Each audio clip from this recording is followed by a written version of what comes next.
My family didn't invite me to Christmas this year. My brother said it was only for successful people. I just laughed and said, figures.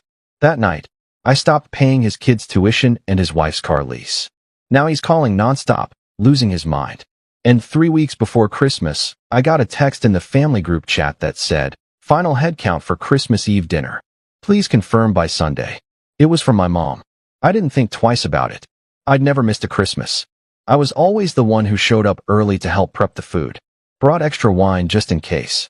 Wrapped gifts for my parents from the grandkids because Chase always didn't have time. So, I replied, I'll be there. Let me know what to bring. Nothing. No little thumbs up emoji. No thanks. From Mom.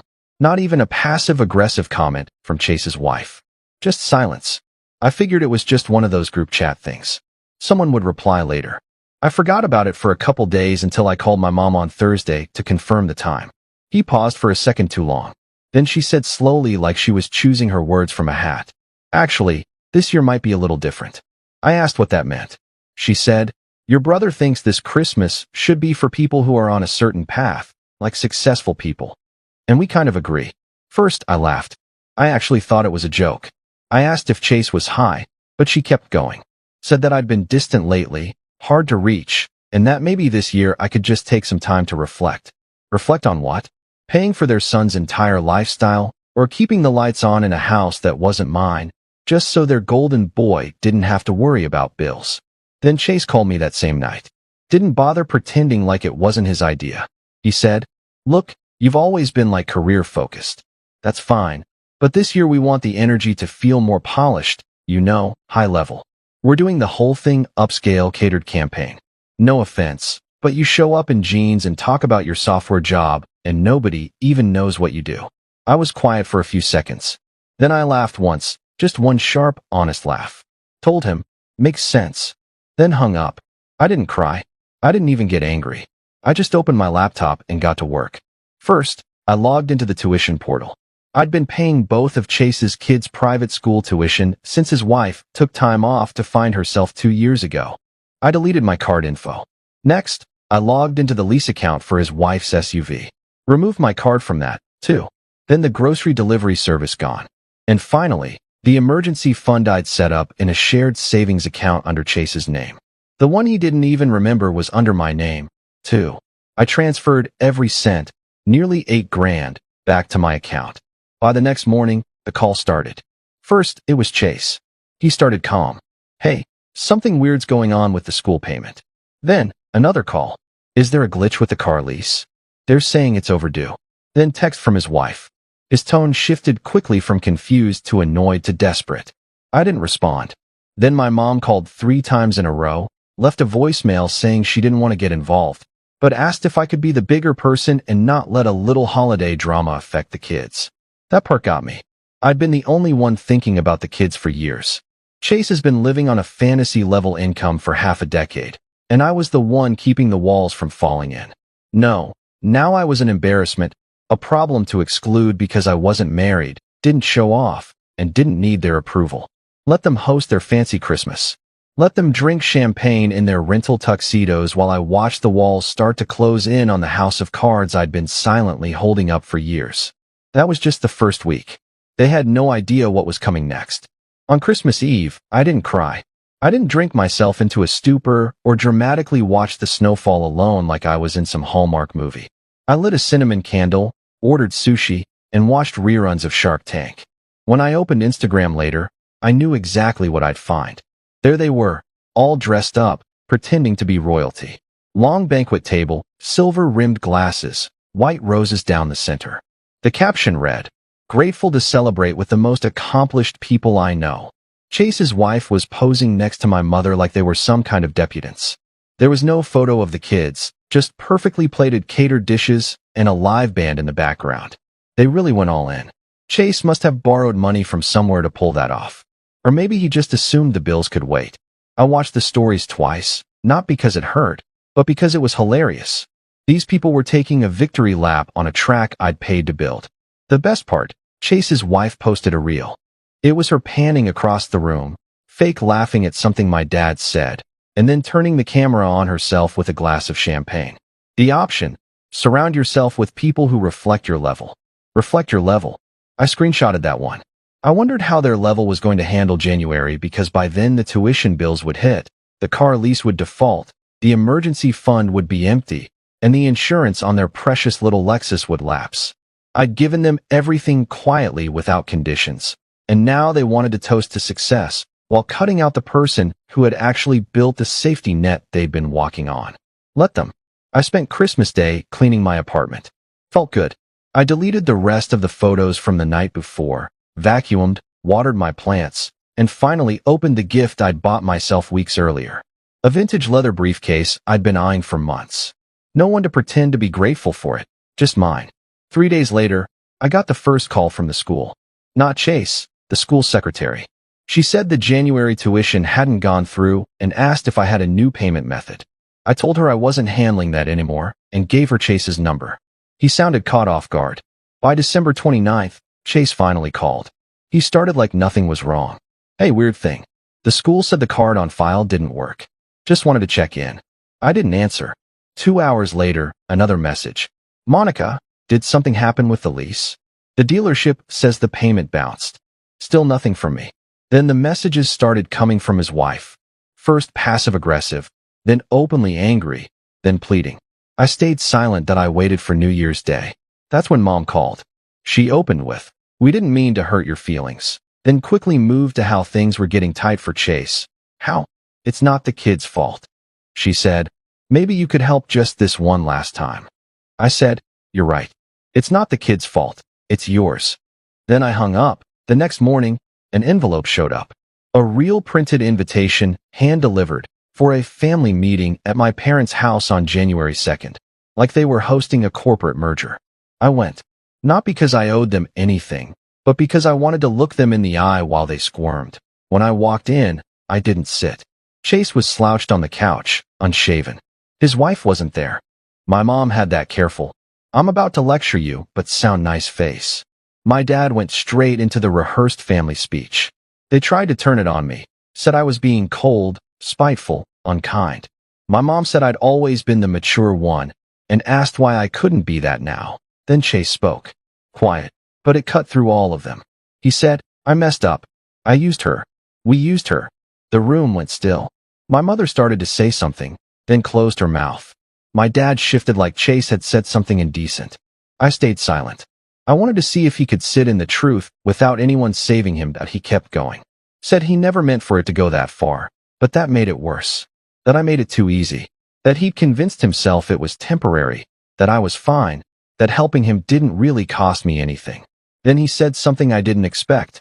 "Every time you helped, it made me feel smaller. Instead of being grateful, I got resentful, because you were doing everything I was supposed to do for my family, and you didn't even have to." No one moved. My mom looked like she might cry, but for the wrong reasons, like she pitied him. He admitted they knew the tuition wasn't sustainable, that they talked about cutting back, but never did. Said his wife didn't like me being the one paying for everything, but she liked the money too much to stop. Then he said the line that stuck. "You could have said no, but we all knew you wouldn't. So we stopped pretending to deserve it." I just looked at him. No tears. No yelling. Just a man trying to rebuild his pride without asking me to hold the pieces. Mom jumped in again, tried to steer it back. Said it wasn't about the past, that family steps up in emergencies. I asked where that attitude was when they threw a catered Christmas Eve party and left me off the guest list. She had nothing. I told them I wasn't there about tuition, or groceries, or car leases. I came to listen, and I did. Then I said, "The support's done. All of it. No more transfers. Not this month. Not ever." Dad muttered something about me being ungrateful. I said I wasn't the one who should be feeling gratitude in that room. Before I left, Chase stood again. He didn't ask me to reconsider. He just said, "I'll fix it myself. I owe you that." That was the only thing I believed. That I walked out not angry, not proud, just done. Like I'd finally closed a door I should never have opened. 3 days later, Chase texted. "Picked up a second job. Night shifts at the warehouse. It'll be tight, but we'll figure it out. Don't worry about us anymore." I didn't respond, not because I didn't care, but because for the first time in years, I didn't need to. He was finally standing on his OW and by mid-January. The silence felt different. Not cold, alive. Something was shifting, and I didn't have to do a thing. I hadn't heard from Chase, but little signs started showing. The private school newsletter stopped listing his kids' names. One week they were there, the next they weren't. Then a college friend I hadn't spoken to in years messaged me on LinkedIn. Hey, weird question. Is your brother really working at the Green Street Distribution Center? I thought he ran a construction business. I didn't reply, but I smiled. The warehouse job was reeled out a few nights later. I found a yellow padded envelope on my doorstep. No postage, just my name. Inside was a stack of receipts, tuition slips, grocery bills, Venmo screenshots. Years of them, with a note on top. I don't know how I let it get this far, but I'm going to pay you back, even if it takes 5 years. No signature. He'd gone through everything. Emails, accounts, even his wife's phone, pulling every proof of what I'd covered. He wasn't just trying to fix it. He was auditing his failure. 2 days later, Mom showed up with a container of her holiday cookies. She looked older, nervous. She said Chase hadn't asked her to come. She just needed to. When I stopped paying, she said, it was like the whole family woke up. They'd built a version of me, Monica the dependable, the provider, and when she disappeared, they didn't know who was left. Then she told me Chase's wife had left too, taking the kids, saying she wouldn't come back until he learned to live without my money. For the first time, Chase was truly alone. No safety net, no backup, no one to blame. And he didn't crumble. He worked nights, slept days, sent envelopes of receipts like confessions. That night, I called a friend who runs a program for single dads. Didn't give names, just asked about openings. I wasn't stepping back in, just watching. Because revenge didn't matter anymore.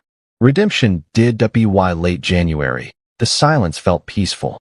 No calls, no guilt, no drama. Then Chase started paying me back, $200 in a padded envelope, with a note. 1 week at a time. Not charity, not pride, just responsibility. More envelopes followed.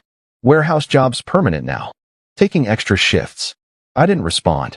I needed to see if it lasted. Then I saw him, at a grocery outlet, loading frozen meals and diapers. He looked tired but grounded. We just nodded. That said enough. Days later, Dad called. No lectures, no excuses. We were wrong, he said. We leaned on you too long. That ends now. Chase told us if we try again, he's out too. Then, softly, your mother and I want to have dinner. No speeches. Just us. I said I'd think about it. Later that night, a text came in from Chase. Of course, here's a shorter version of your passage that keeps the story, tone, and emotional depth intact, while trimming repetition and unnecessary detail. Chase texted first. I told them to stop making you the villain. If they want me in their life, they have to be in yours, on your terms. I know it's not enough, but it's something. A few minutes later came another. I'm keeping both jobs. Not quitting just because she might come back. I need to fix it. Money, family, me. I'm not asking you for anything. I just want you to know that for once, I'm doing what you always did. I'm showing up. I didn't reply, but for the first time, dinner didn't sound like a trap. It sounded possible. On the last Saturday of January, the sky was gray and still. Around noon, Chase texted, dinner's at 6. Kids will be there. Mom made baked ziti. Just show up. No expectations. At 5:45, I grabbed my keys and went. No decorations, no guests, just my parents' old house, quiet and ordinary. Dad opened the door, nodded, let me in. The table was simple. Paper napkins, mismatched plates, baked ziti steaming in the center. It was perfect. Chase was on the couch with his kids, calm for once. They waved shyly. We ate in silence. No speeches, just forks clinking and kids whispering about salad. It felt normal. Maybe the first normal meal we'd ever had. Dad asked about my job, not to brag, just asked. When I told him about a new project, he said, that's good. You've always been sharp. It felt like the first honest compliment in years. After dinner, Chase stood. I meant what I wrote, he said. I'm not expecting forgiveness. I'm building toward it. I should have stood up for you. I let them make you the strong one so I didn't have to be. He said he was keeping both jobs, fixing what he could, even if his wife never came back. I didn't need your money, he said. I needed your courage. We didn't hug. I just nodded. It was enough. Before I left, his daughter handed me a drawing, a stick figure family under a crooked house. I was in it. I kept